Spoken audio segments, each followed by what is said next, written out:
হযরত শাহজালাল আন্তর্জাতিক বিমানবন্দরের কার্গো ভিলেজে আগুনের ঘটনার রহস্য বের করতে ৪টি দেশের বিশেষজ্ঞদের আমন্ত্রণ জানানো হয়েছে বলে জানিয়েছেন স্বরাষ্ট্র উপদেষ্টা জাহাঙ্গীর আলম চৌধুরী। বিমানবন্দরের সাম্প্রতিক অগ্নিকাণ্ডে ক্ষতিগ্রস্ত কার্গো ভিলেজ ও ই গেট পরিদর্শন শেষে সাংবাদিকদের এসব কথা জানান তিনি বলেন, আগুনের ঘটনায় নাশকতা বা গাফিলতি থাকলে সেটি তদন্তে বের হবে বলেও মন্তব্য করেন তিনি। গেল শনিবার বিমানবন্দরের কার্গো ভিলেজে দাহ্য পদার্থ থাকায় আগুন নেভাতে সময় লেগেছিল বলেও জানান উপদেষ্টা। এই অগ্নিকাণ্ডের ভিতরে যদি কোনো অব্যবস্থাপনা থাকে, এই জন্য আমরা 4টা দেশের ইনভাইট করছি তাদের আসার জন্য।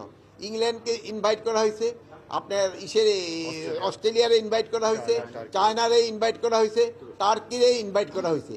তাদের স্পেশালিস্ট আমরা আনতে চাচ্ছি, তারা একটা ইনভেস্টিগেশন করে মানে কারণটা কি এবং কে দায়ী এটা তারা বের করতে পারে। দাগ্ধ পদার্থগুলো খুব বেশি ছিল, এই জন্য হয়তো আগুনটা ছড়াই গেছে, তাড়াতাড়ি কন্ট্রোল করতে সময় নিছে।